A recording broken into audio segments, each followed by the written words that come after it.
Good morning, everyone. My name is Rachel, and I'll be your webinar moderator today. Today's webinar is sponsored by NatRoad's Platinum Partner, Bridgestone. NatRoad members receive 10% discount across the full range of Bridgestone and Firestone commercial tyres and Bandag retreads.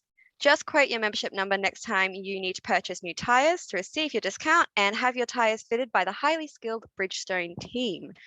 Today's webinar is being presented by Ramon Staheli, Head of Economics at the National Transport Commission. Ramon has strong experience in pricing, market design, and regulatory economics, which he has gained as a consultant in the electricity industry and through work in the public sector. And he's here today to explore the NTC's recommended technical changes and cost allocation options in regards to the PAYGO model. Like always, we'd love to hear from you during today's presentation. If you have a question, please feel free to type in your questions in the Q&A section at the bottom of your screen. You may send your questions through at any time during the presentation. Any that don't get answered during the presentation, we'll answer at the end of the webinar. So let's kick things off by welcoming Ramon Staheli. Ramon, over to you.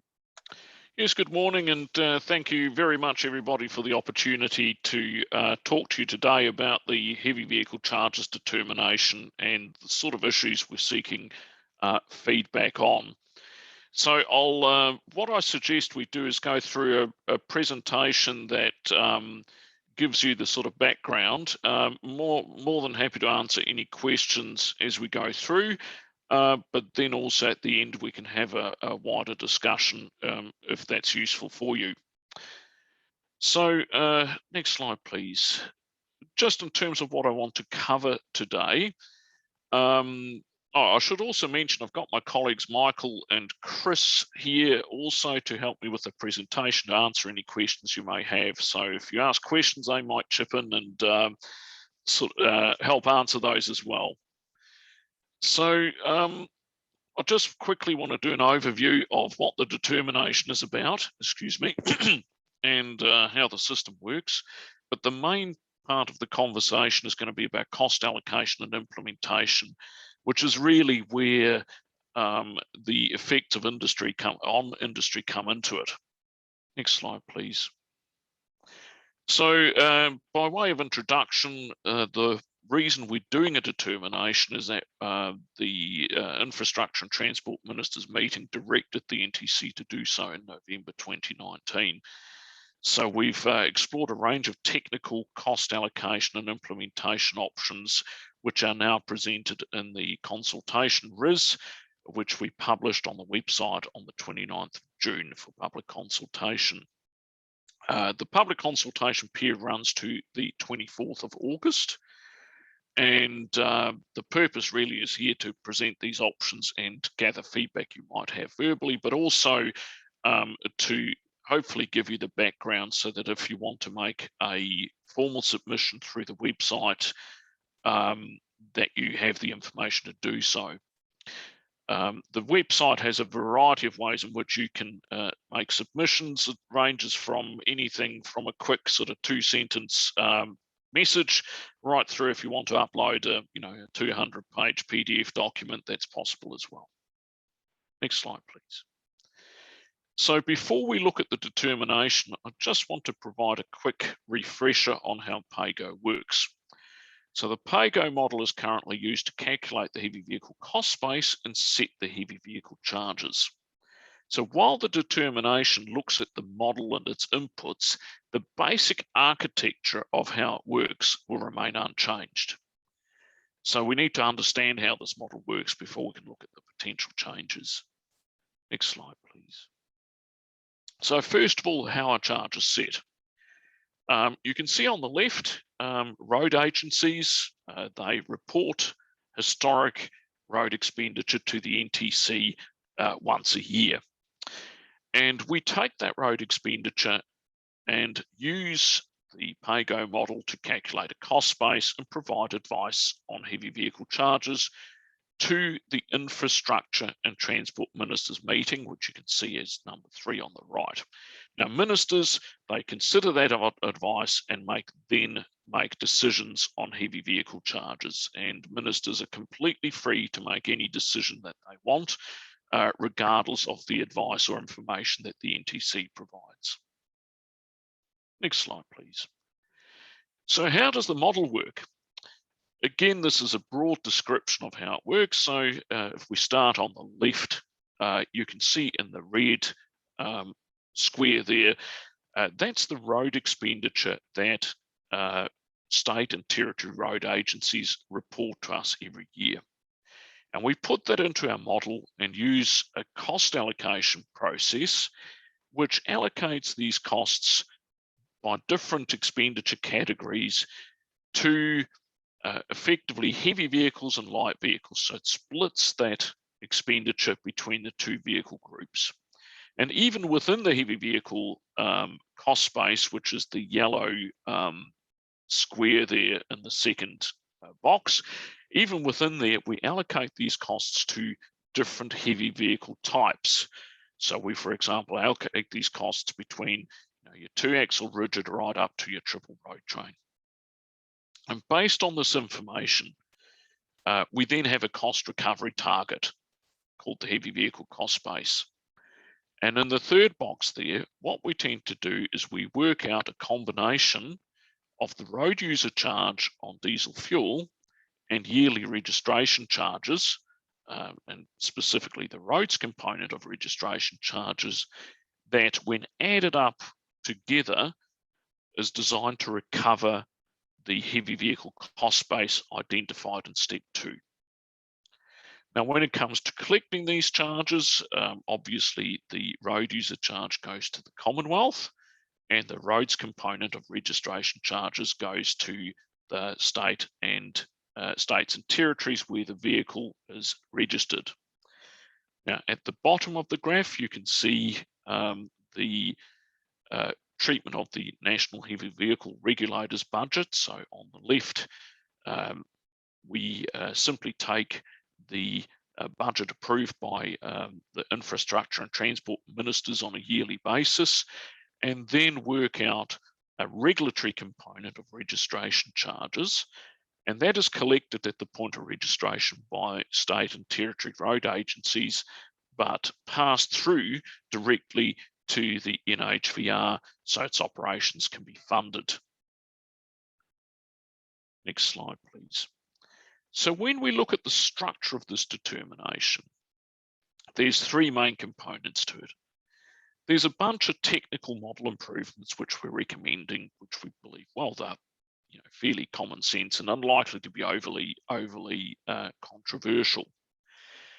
But when it comes to cost allocation, our recommendation was, rather than to recommend a particular option at the moment, we're exploring 3 options which are based on the cost allocation matrices.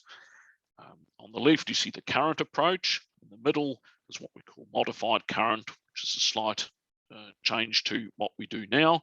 And on the right is a more substantially different approach, which was developed by the Victorian Department of Treasury and Finance and the Department of Transport as part of discussions around heavy vehicle road reform. Now, I'll give you a bit more detail on these as we step through the presentation. And centered around those 3 central cost base options, we have developed a range of implementation options which can be applied regardless of which cost allocation option in the red boxes there that you choose. So the next parts of the presentation will be really centered around those 2nd and 3rd level of the determination. Next slide, please. So just briefly on the technical changes, I just want to provide you a summary. And the best way the way we try and look at that is we look at the waterfall chart showing the changes that these individual technical changes would have, and just to see how they would affect the cost base. So some of these technical changes are just updating the SMVU data. So if we start on the left of this waterfall graph, you've got the current published cost base of $3.817 billion. Now, by just updating usage data, you add 60 million to that. By updating AGM data, on the contrary, you take 234 millions out. If you update the ESA factors as we're recommending, you add another 106 in, removing Maxman takes 26 out, and removing the CSO discount effectively adds another 11 in. So what you can see is that just the technical changes on their own see a slight reduction in the cost base to about 3.75 from memory billion dollars. And it's off that sort of status quo option A cost base that you can then explore the impact of different cost allocation approaches. And for illustration, we've chosen option B here, which is the modify current. And you can see that by changing the cost allocators in that way, you go from a slightly lower cost base of about 3.75 billion, you add 284 million into that and end up with a new cost base of 4.018 billion. So the key takeaway there is that the combined effect of the technical charges would be to reduce the heavy vehicle cost base, but what really determines the outcome is which cost allocation option that you choose. And we're going to explore these in a bit more detail. Next slide, please. So what are the determination options? We've got 3 that we've explored, and they're all built around alternative cost allocation approaches. So we've got the current one, option A, which has been around for a long time and hasn't been changed for a long time. So it's been around, but it's been criticised both, in many ways as maybe not being quite up to scratch. So the modified current, which is option B, effectively goes back to a report that we commissioned from Houston Kemp a few years ago. And we asked them to do research to find out, is there any research or data out there that tells us that the current cost allocations in option A are wrong or couldn't be supported? And their report came back and said, well, in general, there's nothing out there to say they're fundamentally wrong. But one thing where maybe the consensus has moved on a little bit is in the allocation of periodic surface maintenance of roads. And there we currently use a combination of AGM kilometres and the PCU kilometres to allocate 70% of that cost. And they suggested that a more commonly used approach is to use ESA kilometres for that purpose. So that's option B, the modified current. So a small tweak to the way we allocate costs under category B2. The third option, the Victorian DTF DOT option, as we described here, option C, goes back to research that the Victorian departments did as part of their contribution to discussions around heavy vehicle road reform. And they commissioned ARB to develop an alternative cost allocation approach, which is based on engineering data, as opposed to option A and option B, which are more from an econometric perspective. So option C is our best translation of their cost allocation matrix, which they developed for use in a alternative forward-looking cost-based model, which they offered for consideration as part of road reform.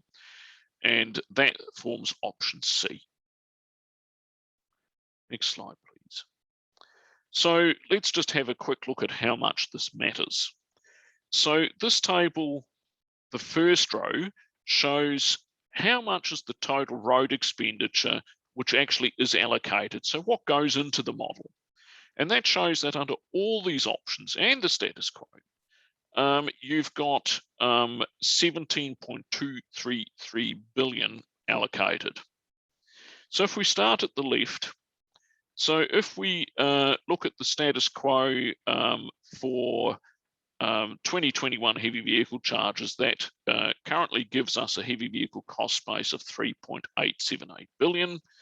And that means that heavy vehicles would pay 22.5% of all costs.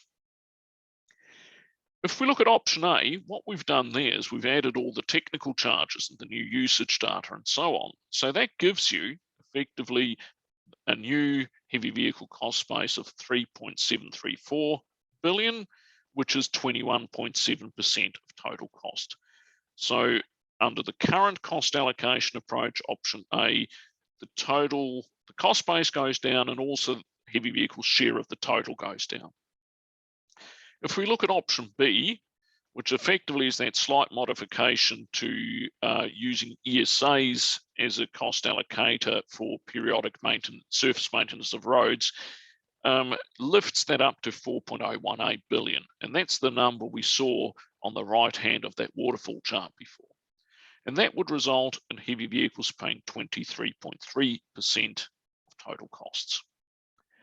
If you then move to option C, which is the approach developed by the Victorian Road Agency and Treasury, you would go up to 4.4 billion as a cost base, and that's 25.5% of the total. Next slide, please. So how do you choose one? And that's where it gets tricky, because from an economic perspective, there's no clearly superior option. Standard economics tells us that the amount paid by heavy vehicles should lie somewhere between standalone and incremental cost. Now, standalone cost refers to what would it cost to build a network just for heavy vehicles and ignoring all light vehicles. So imagine you build a road network just for heavy vehicles, so you probably have things such as reasonably strong pavements, but less lanes, because there's only 500,000 heavy vehicles compared to many, many more light vehicles. And then if we look at the incremental cost principle, if you imagine building a network for light vehicles only and not catering for heavy vehicles, so imagine a network which probably has thinner pavements and probably a little bit less capacity, and then imagine you would modify that network to accommodate heavy vehicles on top of light vehicles. So the alterations you'd have to do, such as strengthening and potentially widening to accommodate heavy vehicles, is called the incremental cost. And we know that all of our cost-based options fall between these goalposts, and they sit very far apart.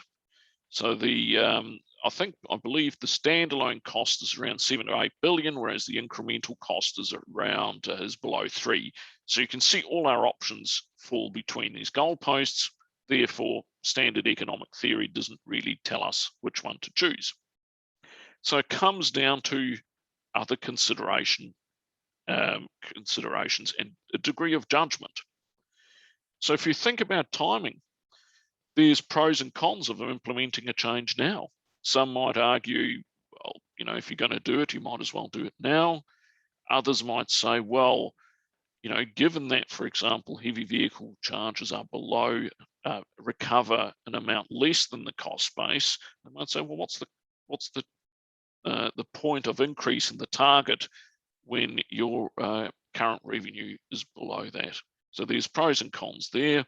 Also, some might argue, well, if land transport market reform is just ahead, why would you change now? Why wouldn't you put that into a wider reform where you've got more tools to manage the impact of any change?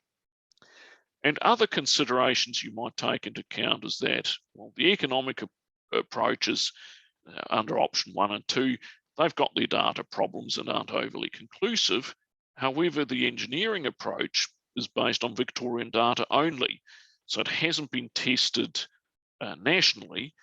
And you might argue that, well, if you use these cost allocators for setting national charges, the allocators might misrepresent the allocators that would occur if you did that sort of work on a national basis.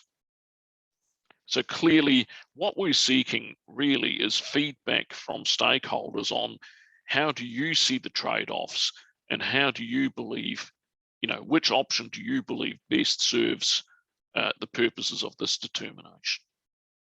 Next slide, please. So our key recommendation here has in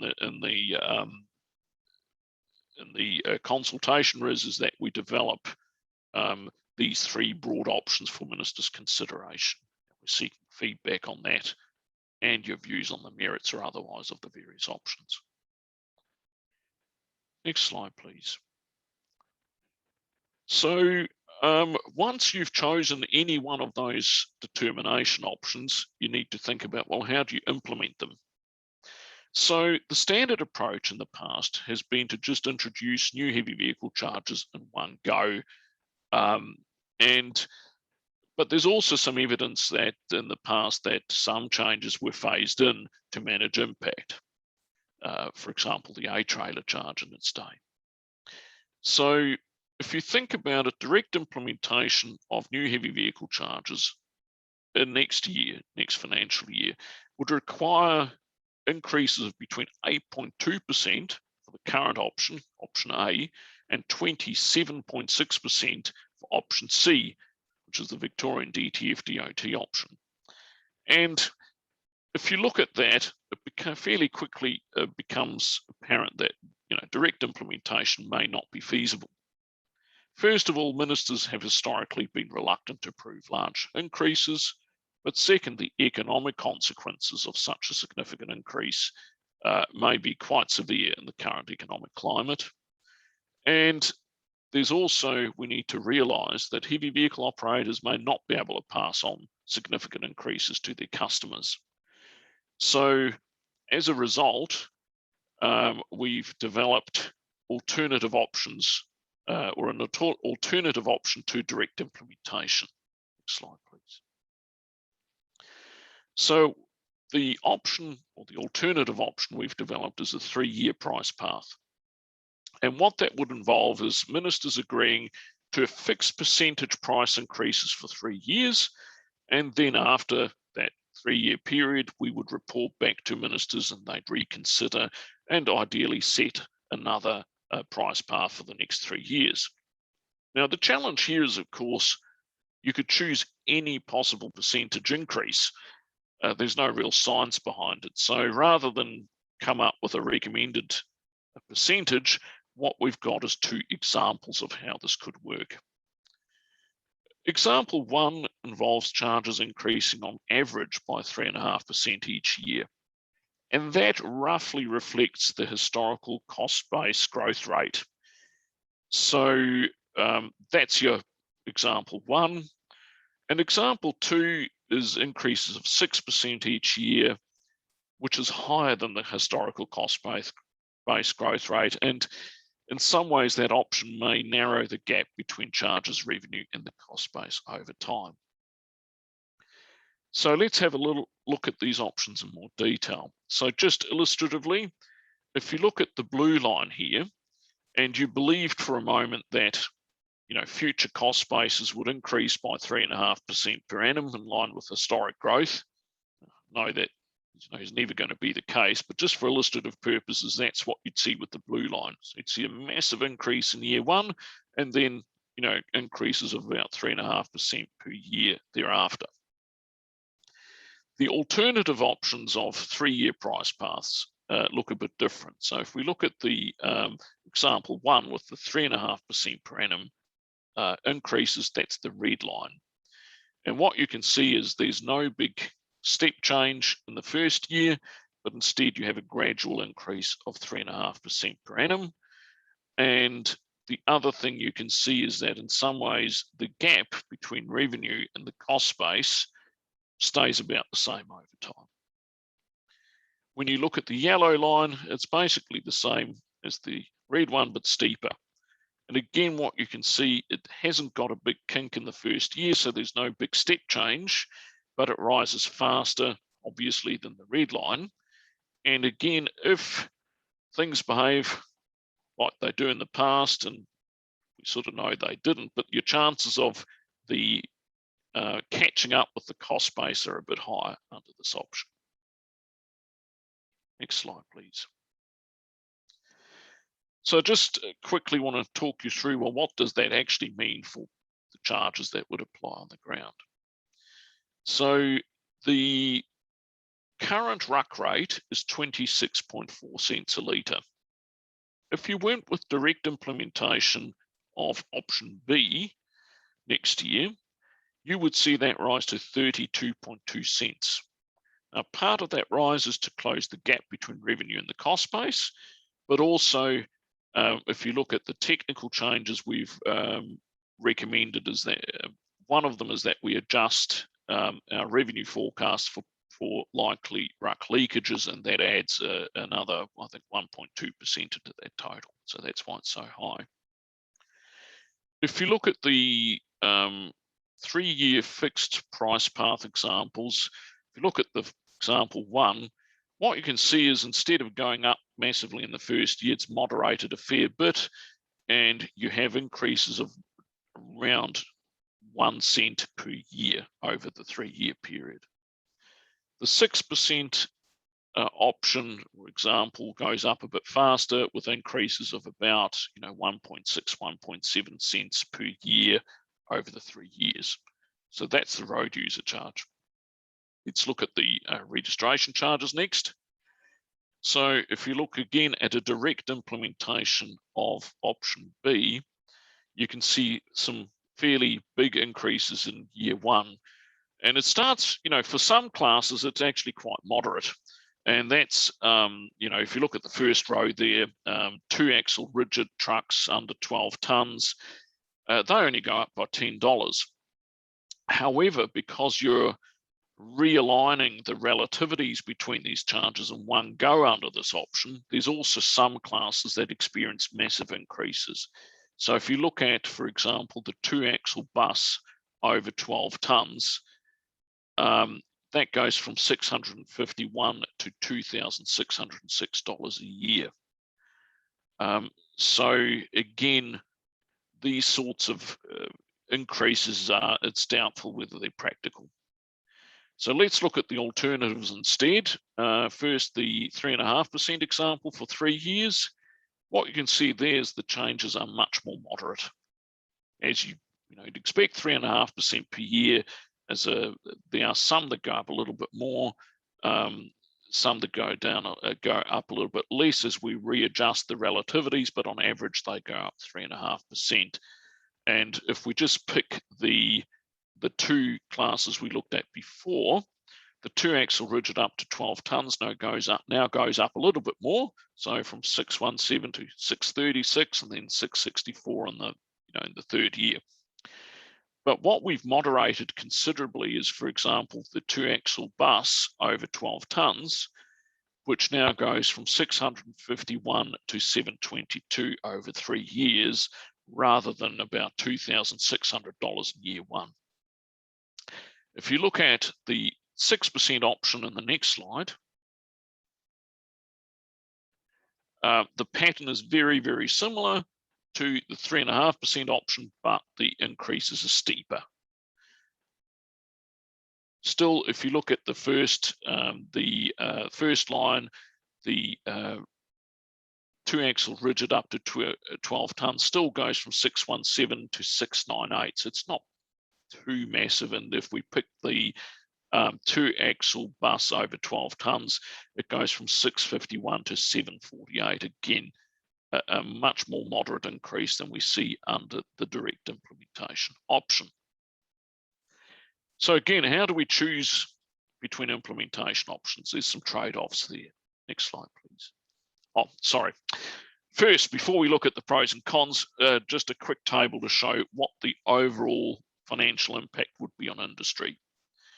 So if we look at the first row, that's our estimated revenue from current heavy vehicle charges this financial year before we factor in the leakages, and it's likely to be an overestimate.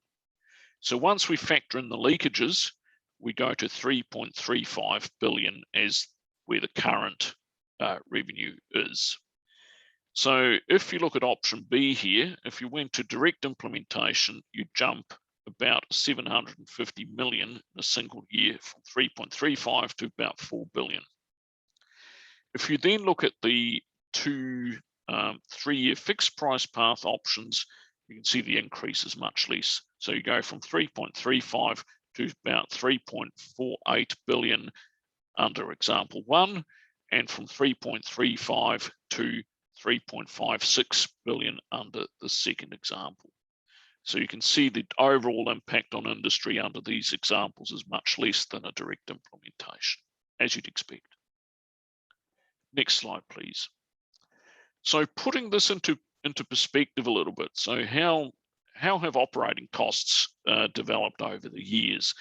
What you see here is bar charts which show total yearly estimated operating costs for a range of heavy vehicle classes. And the first bar for each class shows the estimated cost in 2013. The second bar shows the total estimated operating cost in 2020. And there's a few takeaways here. So first of all, if you look at total operating costs, for the smaller vehicle classes, the increases are probably more significant than for some of the bigger classes. And then, on a percentage basis, and if you look at the triple road train, there was even a small reduction. Now, what drives this? First of all, if we look at the green part of the bar, that's labour cost. So you can see for labour costs have just gone up since 2013, and that's quite as you would expect. What we can also observe is that the yellow part of the bar has gone down slightly, and that's the fuel cost excluding ruck. And of course, what we can observe is the reduction. Well, why is that? World oil prices have reduced since 2013 slightly, so that has offset to some degree the increases caused by coming from labour costs. When we then look at heavy vehicle charges, they're the top two parts of the bar in teal and maroon. And again, what you can see is they total have remained, you can't see the difference, but they would have gone up slightly over these years, but still as a total, they remain about the same as they were. The percentage of total operating cost ranges from quite small across some vehicle types to up to 7.5% of total operating cost for the bigger heavy vehicle classes. And just to put in perspective, so what you need to think about is if you put heavy vehicle charges up by, say, 3.5% in 1 year, the maximum impact it can have on total operating cost is 3.5% of 7.5%, which my math isn't that great, but I think is about just over 0.2% overall. And that's just to provide a bit of context in terms of what's happened to operating costs. Next slide. So, as I mentioned before, in choosing an implementation option, there's some trade-offs here. And first of all, if we look at the pricing principles, these trade-offs are already apparent. So the pricing principles includes goals such as full cost recovery, avoidance of cross-subsidies and so on, but also equity with a particular focus of regional and remote communities and access. So what you can see is in some ways these pricing principles already might pull us in different directions. The other thing we need to take into account is that charges revenue is currently below the identified heavy vehicle cost base. So if we take all this together, it's likely that the principles in the current situations would favour an implementation pathway that shows at least some progress towards achieving full cost recovery. However, efficiency and equity considerations would indicate against large changes in short periods of time. So if we look at the direct implementation pathway, it scores highly on cost recovery, but low on efficiency and equity. If we compare the two fixed price path options, example 1 minimises impact on industry, but may not close the revenue gap in the long run. Example 2 has a higher impact on industry, but also has the higher potential to close the gap a bit sooner. Next slide, please. So really that's all I had. So I'm happy to start the discussion, answer any questions you might have, or take note of particular views you might want to express. Thank you, Ramon. So we'll start with one question that was submitted during the presentation. If anyone else has any questions you'd still like to ask, please feel free to enter them in the Q&A section. But our first question is, why is changing the tax base out of scope? Why in particular persist with a fuel excise-based system when that must change because it's just not sustainable? Yes, I think that's absolutely right, and the reason we're not touching that as part of this determination is because governments are evaluating potential changes to address some of the issues with the RUC as part of heavy vehicle road reform. And that's where those sorts of things will be investigated. So our remit for this was really to keep the current system going until a different system is approved by ministers or considered by governments as part of heavy vehicle road reform. Thank you for that. So thank you, Ramon. We don't have, oh wait, we do have another question come through. Okay, what happens when the third option RUC at 6% catches and exceeds the cost base? Does the 6, I think that's supposed to be percent, then decrease to 3%? Yes, I think, the way we envisage it would work is, of course, the increases would only ever apply up to the extent needed to fully recover the cost base. So, let's say you catch up, then increases would just mirror increases in the cost base, and say if that's 3-4%, it would go to that. Okay, thank you for that. If there's not any more questions, we'll wrap up there. So thank you, Ramon. Thank you for everyone for attending today's webinar. If you do have any other questions about today's topic, you can email us at info@natroad.com.au. Today's webinar will be uploaded to our website and our YouTube channel. So thank you everyone again for attending, and have a great day. Thank you very much to everyone, and also, feel free to be in touch if you've got any further questions or want to have a chat.